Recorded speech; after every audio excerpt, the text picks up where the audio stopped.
бардыгы күйүп турат.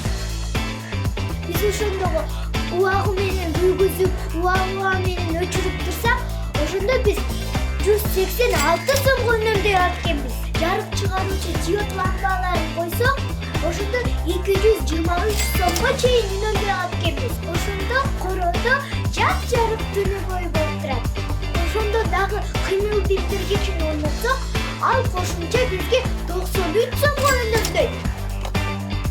Ошондо да муздаткычка жылуу же ысык тамак аштарды салбай турсак, ошондо биз дагы 33 сомго үнөмдөй алат экенбиз. Эгерде бир айда 590 сом төлөсөк, ошондо биз 449 сом үнөмдөйбүз.